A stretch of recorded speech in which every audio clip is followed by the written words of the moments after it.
Di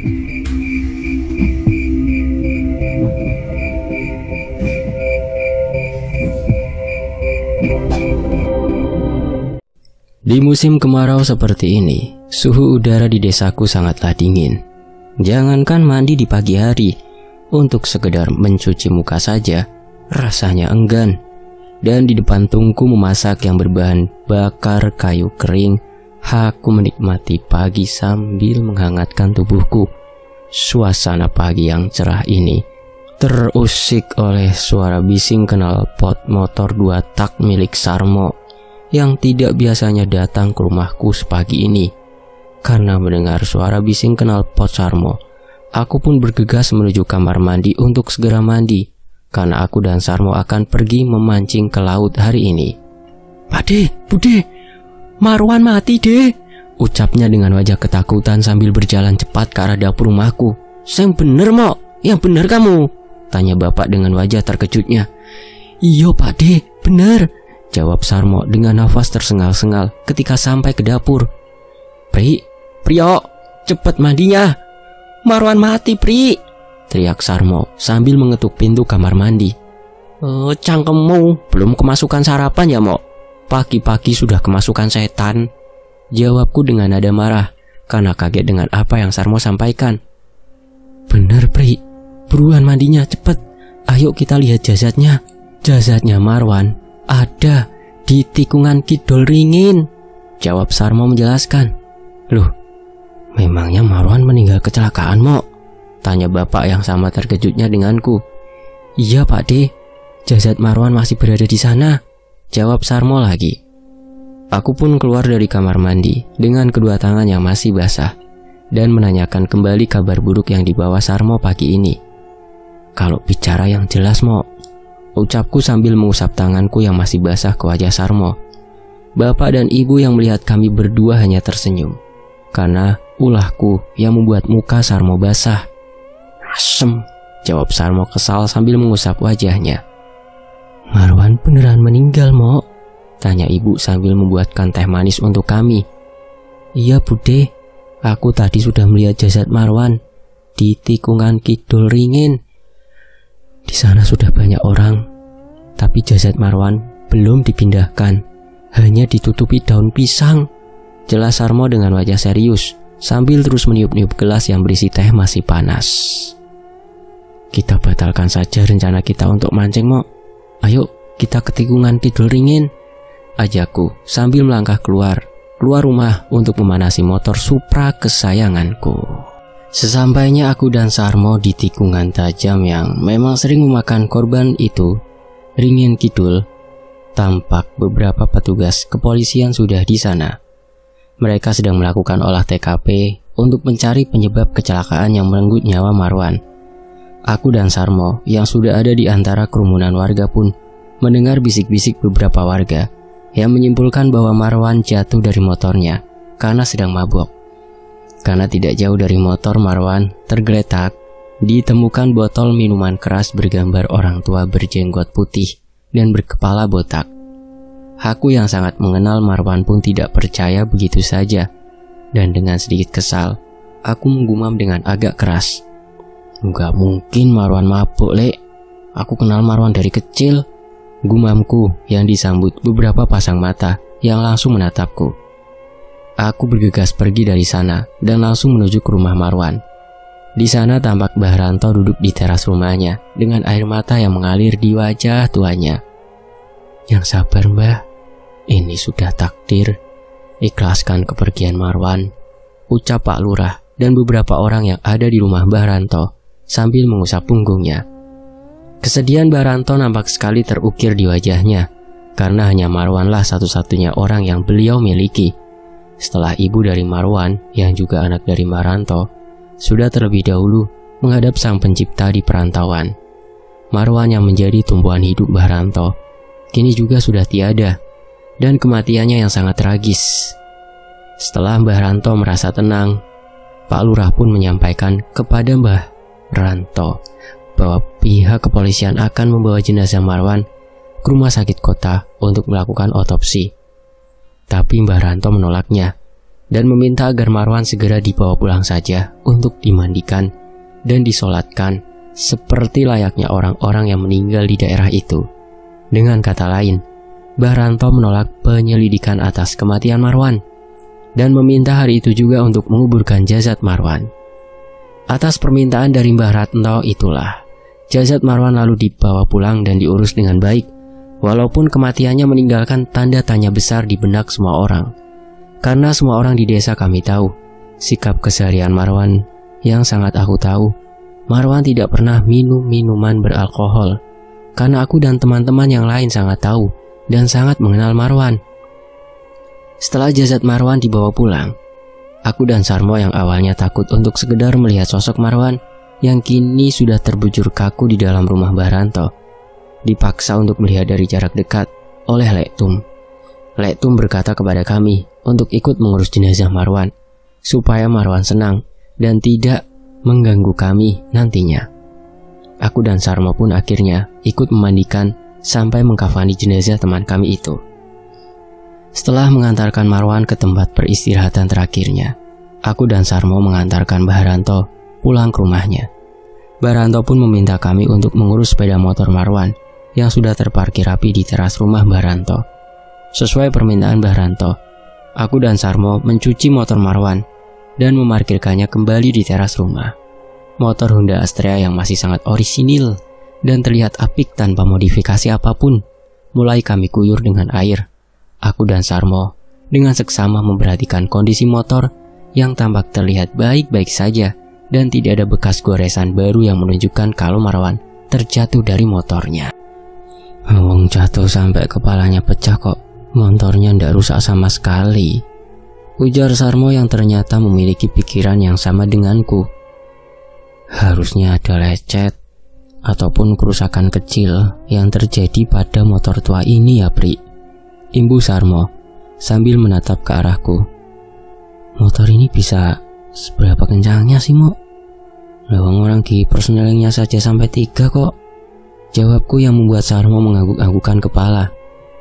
Ada yang aneh ya, Pri? Tanya Sarmo sambil membersihkan jari-jari roda motor Astrea milik almarhum Marwan. Dari awal, aku sudah merasakan adanya hal janggal dari kematian Marwan, Mo, jawabku dengan yakin. Setelah selesai mencuci dan membersihkan motor Marwan, aku dan Sarmo pun pamit untuk pulang kepada Mbah Ranto dan beberapa orang yang ada di dalam rumahnya. Mbah Ranto pun menganggukkan kepalanya tanda setuju. Namun beliau meminta kami untuk datang lagi sesudah maghrib untuk membantu persiapan tahlilan nanti malam. Sesampainya di rumahku, aku dan Sarmo kembali berbincang-bincang mengenai Marwan. Aku dan Sarmo sependapat bahwa ada kejanggalan dalam kasus kematian Marwan itu. Sedari tadi pagi, aku gak melihat Didik dan Denny. Dari mulai jenazah Marwan dibawa pulang sampai jenazah Marwan dimakamkan, Mo, aku gak melihat mereka berdua, ucapku yang memang mencari-cari dua teman sebaya kami itu. Karena memang hanya mereka berdua yang tidak kelihatan di rumah Mbah Ranto ataupun di pemakaman Marwan. Iya ya, kemana mereka berdua ya? Jawab Sarmo sambil mengangguk-anggukkan kepalanya. Malam hari pun tiba. Aku dan Sarmo serta bapak-bapak dan pemuda-pemuda desa sudah berada di rumah Mbah Ranto. Denny yang tiba-tiba datang dan duduk tepat berhadapan-hadapan denganku terlihat gelisah yang tentunya membuatku mulai curiga. Denny yang duduk tepat di hadapanku hanya menundukkan kepalanya dan wajahnya menunjukkan bahwa dia sedang merasa ketakutan saat ini. Sedangkan buku Yasin yang ada di tangannya terlihat masih tertutup. Dan sepertinya Denny terlihat makin ketakutan. Sesekali aku melirik ke arah Denny, dan masih sama, Denny masih menundukkan kepalanya. Tidak lama kemudian Denny berdiri dan melangkahkan kaki menuju pintu keluar. Dan hal itu membuat berbagai macam pertanyaan muncul dalam benakku. Pasti ada sesuatu yang membuat Denny keluar dari dalam rumah Mbah Ranto pada saat kami sedang mengaji, gumamku dalam hati. Selesai tahlilan, satu persatu warga mulai beranjak pulang. Tampak di rumah Mbah Ranto kini terlihat sepi, karena tinggal beberapa orang saja yang berbincang menemani Mbah Ranto. "Gak usah pulang, Pri. Tidur di sini saja. Nemenin aku," ucap Baranto yang memecah lamunanku. "Kan sudah ada Lek Tugi dan Lek Agus, Mbah," jawabku sambil memandang dua orang yang memang diminta oleh Pak Lurah menemani Mbah Ranto. "Mungkin ramai kan makin asik, Pri. Kita bisa main kartu biar ndak sepi," ujar Lek Tugi yang langsung disetujui oleh Lek Agus. "Iya, Lek. Saya pulang dulu ganti baju. Nanti saya ajak juga Sarmo untuk menginap di sini," jawabku menyetujui permintaan Mbah Ranto, Lek Tugi, dan Lek Agus. Aku pun pulang meminta izin kepada bapak dan ibu untuk menginap di rumah Mbah Ranto bersama Lek Tugi dan yang lainnya. Setelah mendapat izin, aku lalu pergi ke rumah Sarmo untuk mengajaknya ke rumah Mbah Ranto. Di rumah Sarmo aku bertemu Didi dan Sukat, Denny juga. Mereka pun langsung berdiri dan berpamitan pulang kepada Sarmo. Ketika aku sampai di depan teras rumah Sarmo, aku hanya memandangi satu persatu teman-temanku itu dengan hati yang bertanya-tanya. Mereka hanya berlalu di hadapanku dengan sorot mata yang seolah tidak menyukai kedatanganku itu. "Ada apa mereka kesini, Mo?" tanyaku sambil duduk di atas motor Sarmo. "Nanti aku ceritakan, Pri. Sekarang aku sudah ngantuk. Aku tidur dulu ya," jawabnya sambil meregangkan tubuhnya. "Ya sudah, tapi malam ini kita tidur di rumah Mbah Ranto ya. Ada Lek Tugi dan Lek Agus di sana. Kita temani mereka," pintaku yang langsung disetujui oleh Sarmo. Sesampainya di rumah Mbah Ranto, Lek Tugi dan Lek Agus langsung menyambut kami berdua dengan 2 gelas kopi hitam dan memberikan sebungkus rokok. Jam sudah menunjukkan pukul 10 malam, dan kami pun hanya berbincang-bincang menunggu rasa kantuk datang. Setelah 1 jam berlalu, tinggal aku dan Lek Tugi yang masih terjaga. Hening serta angin yang bertiup kencang malam itu membuat suasana terasa mulai menakutkan. Aku yang hampir saja terlelap dikagetkan oleh Lek Tugi yang tiba-tiba terbangun dari posisinya yang tertidur dan bergegas berjalan menuju pintu rumah Mbah Ranto. Aku yang penasaran dengan apa yang dilakukan Lek Tugi segera menyusulnya ke atas rumah Mbah Ranto untuk memastikan apa yang sedang dilakukan Lek Tugi. "Sinten nggih?" tanya Lek Tugi kepada sosok yang berdiri membelakangi kami. Sosok itu berdiri di samping motor Marwan yang tadi sore aku parkirkan di sudut teras rumah ini yang gelap karena memang tidak dipasangi lampu. Lek Tugi kembali mengajak sosok yang hanya terlihat samar di antara gelapnya malam itu dengan mengajaknya masuk ke dalam rumah untuk minum kopi. "Monggo, mlepet Mas, niki wonten kopi," ucap Lek Tum. Sosok itu hanya terdiam sambil terus memperhatikan motornya Marwan yang terparkir dengan kondisi yang sudah bersih. Dan alangkah terkejutnya kami ketika Mbah Ranto sudah ada di belakang kami sambil berbisik, "Iku Marwan loh, itu Marwan pulang Ki," ucap Mbah Ranto lirih. Kami yang kaget mendengar ucapan Mbah Ranto pun perlahan masuk ke dalam rumah sambil terus memperhatikannya dari kejauhan. Mbah Ranto tersenyum menatapku dan Lek Tugi. Dia menyuruhku menutup pintu dan menguncinya. Tanpa banyak bicara, aku pun segera menutupnya dan dengan cepat menghampiri Lek Tugi yang sudah duduk berhadapan dengan Mbah Ranto.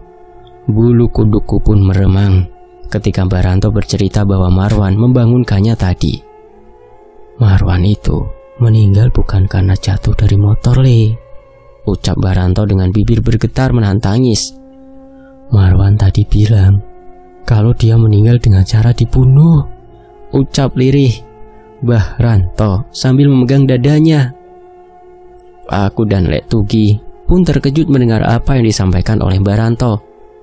Kami hanya terdiam sambil memegangi tubuh Mbah Ranto dan mengusap punggung beliau. "Wes pasti ini Mbah, sudah takdirnya.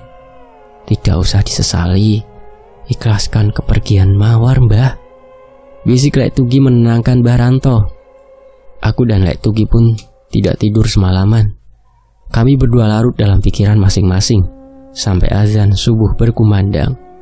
Aku membangunkan Sarmo dan Lek Agus untuk mengajak mereka sholat berjamaah di rumah Mbah Ranto karena jarak masjid dan rumah Mbah Ranto agak berjauhan. Di pagi harinya aku yang masih memikirkan kejadian semalam pun mencoba menanyakan sesuatu kepada Sarmo. Setelah selesai sarapan, aku bergegas ke rumah Sarmo. Sesampainya aku di sana, rumah Sarmo terlihat sepi dan motornya pun tidak terlihat di teras rumahnya. Aku lalu memilih kembali pulang dengan merasa sedikit kesal. Tapi di tengah perjalanan aku bertemu dengan Denny yang tiba-tiba menghentikan laju sepeda motorku lalu berkata, "Aku mau cerita, Pri," ucapnya pelan.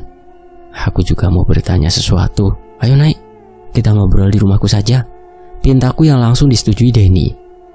Sesampainya di rumahku, ternyata Sarmo sudah menungguku di bawah pohon ceri, tempat biasa aku dan teman-teman yang lain berkumpul. Aku lalu mengajak Sarmo dan Denny masuk ke rumahku untuk menanyakan sesuatu tentang Marwan kepada mereka. "Semalam aku melihat Marwan berdiri di belakangmu, Pri. Dia menatapku dengan wajah pucat sampai akhirnya aku keluar dari dalam rumah menuju teras," seru Denny mulai menceritakan kejadian yang dialaminya malam tadi. "Shh, jangan keras-keras suaramu, Den," bisik Sarmo dengan jari telunjuk bibirnya. "Aku tadi dari pasar dan lewat depan rumah Sukat. Di sana ramai sekali orang berkumpul. Dan aku dengar bapaknya Sukat mengalami kejadian mengerikan dan jatuh di kamar mandi. Dia jatuh di kamar mandi karena ketakutan melihat hantu Marwan. Hantu Marwan menampakkan diri dengan darah mengucur deras dari kepalanya. Karena kaget, bapaknya Sukat terpleset sampai tidak sadarkan diri dan ditemukan Sukat di pagi harinya. Setelah sadar, dia menceritakan kepada orang-orang yang ada di rumahnya." Jelas Sarmo dengan suara lirih layaknya orang yang sedang bergosip. Jangan-jangan arwah Marwan tidak tenang sehingga dia menghantui orang-orang di desa ini. Balasku yang memang mulai curiga dengan kematian Marwan. "Apa benar Didik dan Sukat melakukan rencana itu?" ucap Denny dengan wajah tertunduk ke bawah. Aku dan Sarmo pun kaget mendengar ucapan Denny. "Rencana apa, Den?" tanyaku dan Sarmo berbarengan. Denny hanya terdiam ketika aku dan Sarmo memintanya untuk menjelaskan rencana apa yang sudah dijalankan oleh Didik dan Sukat. Tapi sepertinya Denny takut untuk menceritakannya kepada kami berdua. Bahkan berkali-kali Sarmo meminta Denny untuk bercerita, tapi Denny sepertinya masih ragu. Sampai akhirnya ibuku pulang dari ladang yang membuat kami mengalihkan topik pembicaraan. Sarmo dan Denny pun akhirnya berpamitan pulang. Aku meminta Sarmo untuk datang lagi ke rumahku setelah maghrib nanti. Aku yang dilanda rasa kantuk yang luar biasa pun memilih untuk tidur. Walaupun ibu melarangku karena waktu sudah beranjak sore. Tapi tidurku tidaklah nyenyak. Bahkan aku bermimpi buruk yang membuatku bangun dengan keringat membasahi pakaian yang aku kenakan. Beruntungnya, ibuku segera membangunkanku karena mendengar aku meracau dan terus menyebut nama Marwan. "Ibu kan sudah bilang, Pri, jangan tidur. Sudah mau masuk waktu asar," ujar Simbo yang langsung berjalan menuju pawon. Tidak lama setelah itu, aku pun duduk di depan tungku sambil menceritakan mimpi yang baru saja aku alami kepada bapak dan ibu. Di dalam mimpiku, Mbah Ranto menghampiriku sambil membawa potongan kepala Marwan. Potongan kepala itu berbicara kepadaku. "Pri, aku dibunuh, Pri. Teman kita tega melakukannya, Pri," ujar potongan kepala Marwan kepadaku, dan diiringi tangis dari Mbah Ranto yang terdengar begitu menyayat hati. Tadi bapak mendengar dari Lek Agus kalau Pak Lurah berencana memindahkan kuburan Marwan ke desa lain supaya Marwan tidak menghantui warga desa, ujar bapak yang membuat aku dan ibu terkejut. Semalam sudah 3 orang yang didatangi Marwan. Bapaknya Sukat pingsan di kamar mandi setelah melihat Marwan. Lalu Pak Lurah yang melihat sosok seperti Marwan berdiri di depan rumah beliau. Dan Mas Rahmat juga melihatnya ketika hendak berangkat ke masjid sebelum subuh tadi. Ibu bapak menceritakan, setelah selesai sholat maghrib, aku hanya duduk di rumah menonton TV bersama bapak dan Simbo. Sarmo yang aku minta untuk datang lagi ke rumahku pun belum nampak batang hidungnya. "Kamu ndak ke rumah Mbah Ranto lagi, Pri?" tanya ibu yang langsung aku balas dengan menggelengkan kepala. "Ya sudah, Simbo sama bapak mau ke rumah Lek Naryo dulu. Setelah itu kami langsung ke rumah Mbah Ranto. Kamu jaga rumah ya. Kalau mau tidur, TV-nya dimatikan dulu," ucap ibu di ujung pintu. Aku yang sadar kalau sekarang sendirian di dalam rumah pun memilih untuk pergi ke kamar dan mencoba untuk kembali tidur. TV sengaja tidak kumatikan agar suasana tidak terasa sepi. Tapi baru sebentar aku memejamkan mata, tiba-tiba aku dikagetkan dengan suara TV yang volume suaranya tiba-tiba membesar. Tanpa pikir panjang, aku segera berlari ke ruang tamu dan langsung mencabut kabel colokan TV tersebut. Setelah TV mati, aku berjalan lagi menuju ke kamarku. Tapi belum sampai di dalam kamar, aku dikagetkan lagi oleh suara ketukan pintu yang terdengar sangat kencang. Tuk tuk tuk. Bukan ketukan, tapi pintu rumahku sedang digedor-gedor tepatnya. Aku yang merasa kesal pun segera keluar kamar dan menuju pintu utama rumah ini. Dalam hati aku berpikir kalau itu Sarmo dan aku akan memakinya ketika membuka pintu nanti. Pintu pun sudah terbuka, aku keluar dari rumah dan sekarang sudah berada di teras. Tapi tak ada Sarmo ataupun orang lain di sini. Ketika aku mulai menerka-nerka siapakah gerangan yang tadi mengetuk pintu rumahku ini, tiba-tiba aku mencium bau busuk seperti bangkai. Bulu kuduku meremang dan aku mulai merasakan takut yang luar biasa. Dan ketika aku menoleh ke dalam ruang tamu, aku melihat sosok Marwan berdiri membelakangiku dengan kepala yang bolong di bagian belakangnya serta mengucurkan darah merah kehitaman. Sontak aku mengeluarkan jurus andalanku, yaitu jurus langkah 1000. Aku berlari tak tentu arah tanpa menggunakan alas kaki dan beberapa kali terjatuh. Tapi tak aku pedulikan lagi sakit yang kurasakan di bagian kakiku, karena rasa takutku lebih besar daripada rasa sakit di bagian kakiku. Aku berhenti ketika melihat bapak sedang berbincang dengan Lek Naryo di teras rumahnya. Dengan nafas yang tersengal-sengal, aku menghampiri bapak dan mengajaknya pulang. "Kamu kenapa, Pri? Malam-malam larian ndak pakai sendal, kayak anak kecil?" tanya bapak dengan rasa khawatirnya. Lek Naryo pun memberiku segelas air hangat dan menyuruhku duduk. "Kamu dikejar apa, Pri?" tanya Lek Naryo sambil mengusap punggungku. Aku melihat Marwan di rumah, Lek," jawabku dengan nada setengah berbisik. Bapak dan Lek Naryo pun terkejut mendengar ceritaku. Aku, bapak dan ibu pun akhirnya pulang dari rumah Lek Naryo. Sesampainya di rumah, bapak lalu menanyakan hal-hal yang berkaitan dengan Marwan, soal bagaimana hubunganku dengan almarhum Marwan, sampai soal kematian Marwan. Aku sendiri merasa aneh, Pak. Aku merasa ada yang janggal tentang kematian Marwan.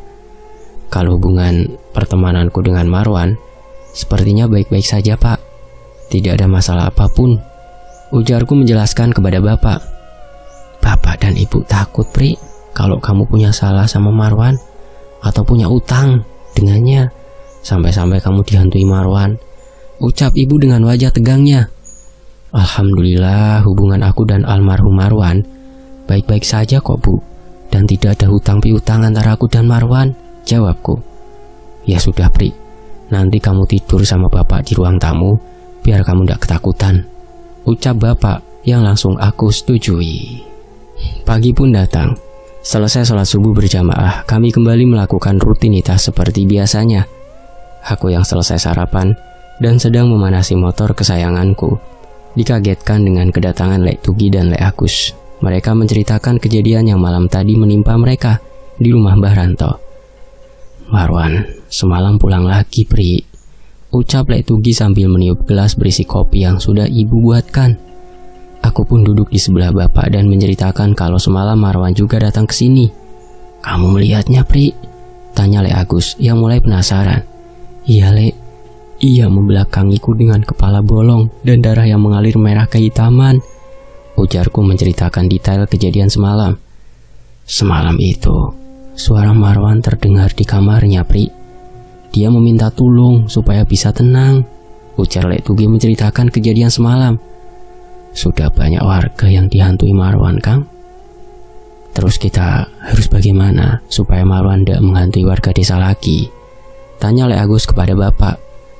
Coba nanti kita bersihkan lokasi tempat mayat Marwan ditemukan. Lalu kita ke makamnya untuk mendoakannya. Barangkali itu bisa membantu menenangkan Marwan, jawab bapak. Setelah selesai berbincang-bincang, aku, bapak, Lek Tugi dan Lek Agus pun berangkat menuju tempat kejadian kecelakaan. di mana Marwan ditemukan sudah tidak bernyawa beberapa hari lalu. Dengan menggunakan sepeda motor, kami pun membawa beberapa botol air untuk membersihkan lokasi tempat mayat Marwan ditemukan. Di tempat kejadian itu, kami melihat masih ada bercak darah dan ada sebuah batu runcing yang tergeletak di tanah. Tapi di bagian ujung batu yang agak runcing tersebut tertutup dengan darah. Kami pun tidak mau berpikiran buruk tentang apa yang mungkin terjadi kepada Marwan. Niat kami ke tempat itu hanya ingin membersihkan bekas-bekas darah yang ada di bebatuan tempat itu. Setelah itu, selesai membersihkan tempat itu, kami pun langsung pergi ke makam Marwan untuk mendoakannya. Sesampainya kami di pemakaman desa, kami dikejutkan dengan adanya beberapa orang yang sudah berada di makam Marwan. Terlihat juga Pak Lurah dan beberapa perangkat desa ada di sana. Dan juga ada Mbah Taji dengan pakaian serba hitam sedang duduk di depan makam, yang di atasnya ada wadah kecil tempat pembakaran dupa. Kami pun berjalan mendekati orang-orang yang ada di makam Marwan. Semua orang yang ada di sana hanya terdiam, menunggu Mbah Taji selesai melakukan ritualnya. Seperti orang yang sedang meracau, Mbah Taji terus saja membacakan mantra yang terdengar juga menyebut nama Marwan. "Kuburan kok diajak ngomong?" gerutu Lek Agus pelan ke arah bapak. "Itu sebuah kesesatan, Kang," imbuh Lek Agus yang langsung mengajak kami menjauhi tempat orang-orang itu berada. "Lu rayo goblok, dimana warganya?" ujar Lek Agus yang merasa jengkel dengan apa yang mereka lakukan. "Mereka berbeda pemahaman dengan kita, Gus. Mbah Taji itu kejawen, jadi dia percaya bahwa ada sosok astral yang selalu membantu dan menjaganya. Kamu yang tidak boleh menertawakan atau mencela apa yang dilakukan Mbah Taji. Dia menganut aliran kepercayaan, sedangkan kita menganut ajaran agama yang landasannya jelas," ujar bapak sedikit menasehati Lek Agus. Setelah Mbah Taji selesai melakukan ritualnya, kami pun mulai berjalan mendekat ke arah orang-orang yang ada di sekitar makam Marwan. Kami pun dengan seksama mendengarkan apa yang Pak Lurah sampaikan saat itu. Setelah menerima banyak laporan tentang keresahan warga yang beberapa hari ini sering ditemui sosok almarhum Marwan, maka saya selaku pemimpin desa ini memutuskan atas kesepakatan bersama untuk memindahkan makam almarhum Marwan ke makam di ujung desa ini. Dan tadi sama-sama kita tahu bahwa Mbah Taji sudah meminta izin kepada arwah Marwan untuk mau dipindahkan bersama jasadnya, ujar Pak Lurah menjelaskan kepada kami. Hal ini terpaksa kami lakukan untuk mencegah korban dari penampakan sosok hantu Marwan, imbuh Pak Lurah. Warga yang ikut hadir di area pemakaman itu sepertinya sangat setuju dengan keputusan yang diambil Pak Lurah dan perangkat desa lainnya. Dan rencana pemindahan makam Marwan akan dilakukan esok hari, sekitar pukul 8 pagi. Setelah mendapatkan penjelasan dari Pak Lurah, sebagian orang yang ada di area pemakaman Marwan pun berangsur pergi.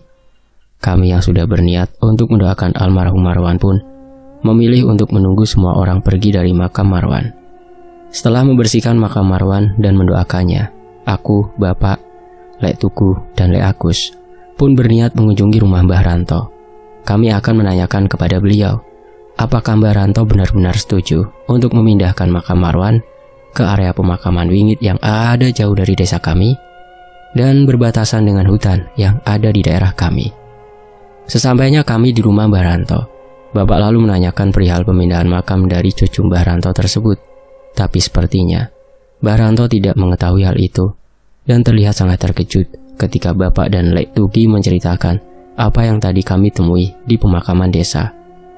Tidak akan terlaksana apa yang akan mereka lakukan, karena malam ini misteri kematian Marwan akan terungkap dan cucuku itu akan kembali dengan tenang kepada sang penciptanya, ujar Mbah Ranto menanggapi apa yang telah disampaikan bapak.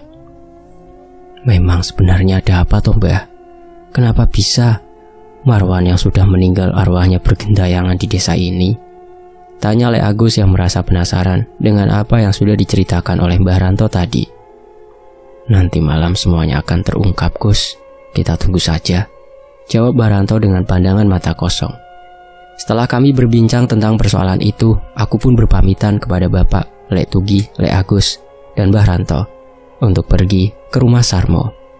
Sesampainya aku di rumah Sarmo, aku langsung menuju ke kamarnya, karena tahu kalau Sarmo belum bangun dari mimpi indahnya.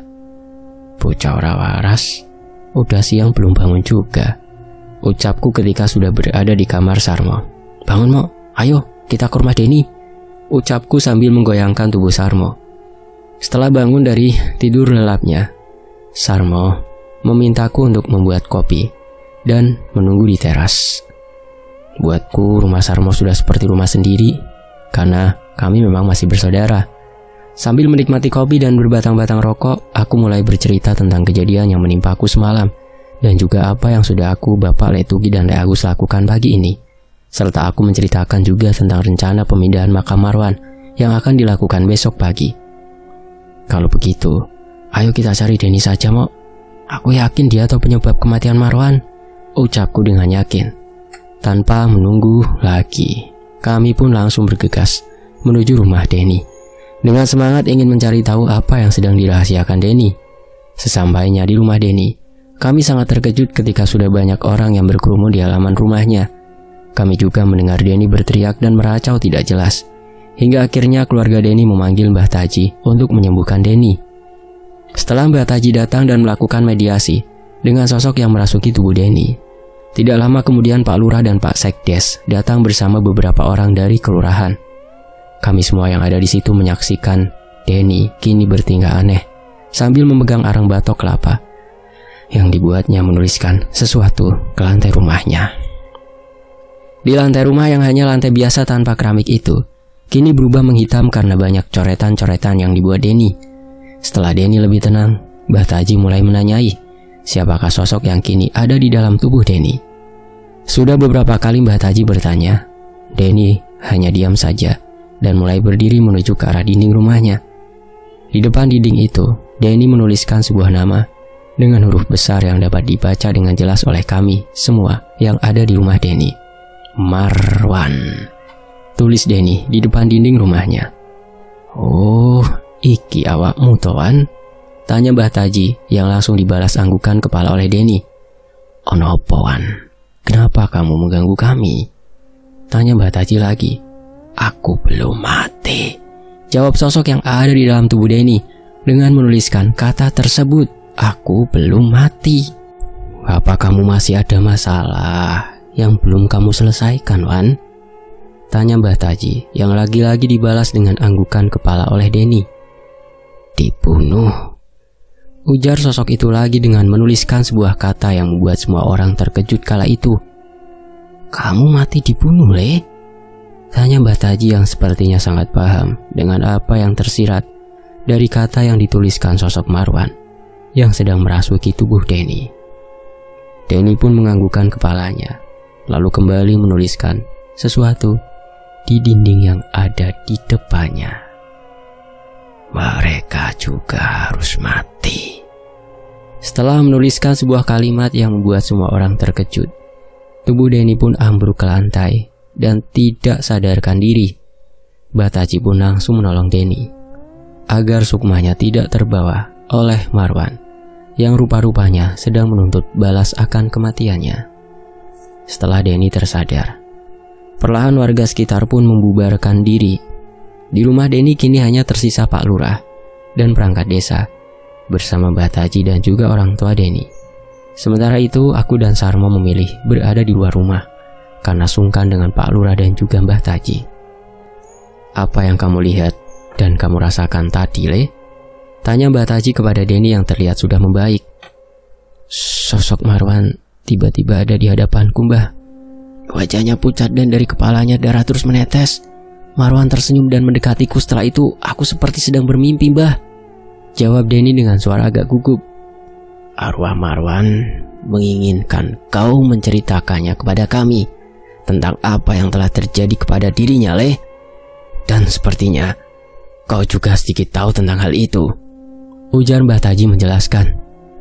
Iya, Mbah, tadi aku seperti berada di dalam mimpi dan melihat Marwan dipukuli oleh, ucap Denny yang mencoba menceritakan tentang pengalaman gaib yang dialaminya tadi. Gak usah takut, Le, ceritakan saja. Lawang di sini ada Pak Lurah kok, sahut Mbah Taji dengan tersenyum. Iya, Mbah, Aku melihat Marwan dipukuli oleh Sukat dan Didik. Tubuh Marwan diseret, lalu dipukuli dengan membabi buta. Lalu Marwan dibawa ke tempat mayatnya ditemukan dan kembali dipukuli, sebelum akhirnya Didik memukulkan batu ke arah kepalanya Marwan dengan sangat keras. Seketika itu juga Marwan terjatuh dan tiba-tiba penglihatanku gelap kembali, Mbah. Ujar Denny menceritakan apa yang tadi dialaminya. Sontak hal itu membuat kami semua yang masih ada di rumah Denny pun terkejut. Pak Lurah yang merasa yakin dengan apa yang baru saja diceritakan Denny, lalu meminta Mas Kholik dan Mas Ratim yang menjadi staf di kelurahan untuk mencari Sukat dan Didik. Pak Lurah ingin mengetahui apa yang terjadi dengan Marwan. Langsung dari mulut mereka berdua, saya punya cara supaya mereka mau mengaku. Jika benar mereka berdua yang melakukannya, mereka pasti akan mengakuinya, ujar Pak Lurah dengan sangat yakin. Sebelum Didik dan Sukat mengakui perbuatannya di hadapan saya, apa yang kamu ketahui dari mereka berdua? Dan sepertinya tidak akan mungkin Marwan sampai menunjukkan proses kematiannya kepadamu, Denny, jika kau tidak mengetahui tentang apa yang sudah dilakukan Didik dan Sukat. Apakah kau juga terlibat dalam kematian Marwan, Den? Tanya Pak Lurah dengan wajah memerah yang membuat setiap orang takut akan kewibawaannya. Sumpah Pak, saya tidak terlibat. Saya tidak ikut memukuli Marwan, apalagi sampai membunuhnya. Hanya saja waktu itu Didik dan Sukat pernah mengajak saya untuk memberi pelajaran kepada Marwan, karena Marwan telah merebut kekasih Didik. Karena merasa takut malam di mana Didik dan Sukat memukuli Marwan hingga Marwan meninggal, saya tidak di rumah, Pak.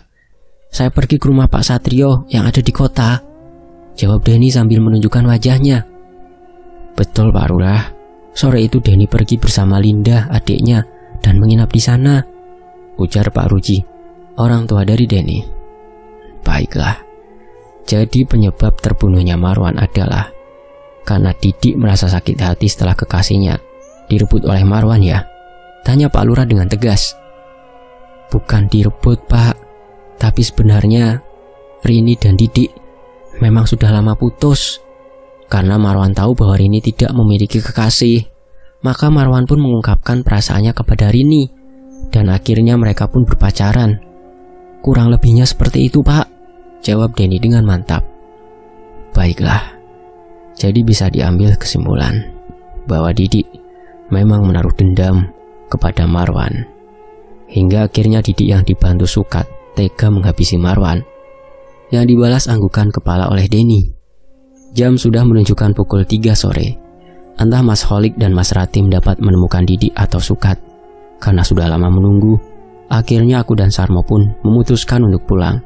Setelah mengantar Sarmo pulang, aku melihat Mas Kholik dan Mas Ratim mengendarai sepeda motornya dengan kecepatan tinggi.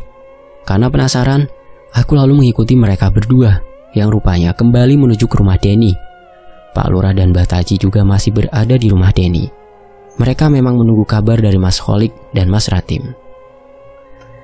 Dengan wajah pucat dan bicara yang gugup, Mas Kholik pun membawa kabar duka yang baru saja didapatnya. Mas Kholik mengabarkan bahwa Didik sudah meninggal dengan cara gantung diri. Sontak, kabar itu membuat kami semua terkejut saat itu. Dan di saat yang sama, Mas Ratim juga mendapatkan kabar dari kepolisian setempat bahwa salah satu warga di desanya mengalami kecelakaan parah yang merenggut nyawanya, dan warga yang dimaksud adalah Sukat. Entah hanya kebetulan saja atau memang semuanya dilakukan oleh arwah Marwan yang menuntut balas atas kematiannya. Pada hari dan saat yang hampir bersamaan, Didik dan Sukat meninggal secara tidak wajar. Menurut saksi mata yang melihat langsung kecelakaan antara motor yang dikendarai Sukat dengan bis pariwisata, mengaku bahwa Sukat melaju dengan cepat hingga kehilangan kendali atas motor yang dikendarainya, lalu jatuh di tikungan yang sedikit tajam. Dan di saat yang bersamaan, bus pariwisata yang dipenuhi rombongan orang yang akan kembali ke daerahnya pun melaju kencang, lalu melindas tubuh Sukat dan mati seketika. Sementara itu, Didik yang sudah 2 hari terlihat diam dan merasa ketakutan itu berpesan kepada adiknya bahwa sebentar lagi dia akan pergi. Karena sudah tidak sanggup menahan rasa takutnya, Didik berujar, bahwa dia akan menemani Sukat jika waktunya tiba. Hal itu diceritakan adik perempuan Didik yang masih sekolah di bangku SMP. Entah apa yang sebenarnya terjadi dengan Marwan, hingga akhirnya Sukat dan Didik ikut menyusulnya dengan cara yang sangat tragis. Selesai sudah urusan Marwan, rampung. Semoga dia tidak kembali lagi bergentayangan di desa ini, ucap Mbah Taji sambil terus memegang jenggot putihnya. Setelah kematian Didik dan Sukat, sosok Marwan yang sudah beberapa hari menghantui warga pun menghilang. Arwah Marwan sempat menemui Mbah Ranto dan Lek Tugi di rumahnya, meminta Lek Tugi untuk menjaga Mbah Ranto, karena saat ini beliau sudah tidak punya siapa-siapa lagi. Dengan air mata berlinang, Lek Tugi pun berjanji akan merawat Mbah Ranto sebaik mungkin, dan pastinya para tetangga dan warga desa pun akan ikut membantu menjaga Mbah Ranto. Penampakan sosok Marwan yang terlihat bersih tanpa ada darah di sekitar tubuhnya pun mengakhiri teror hantu Marwan di desa kami.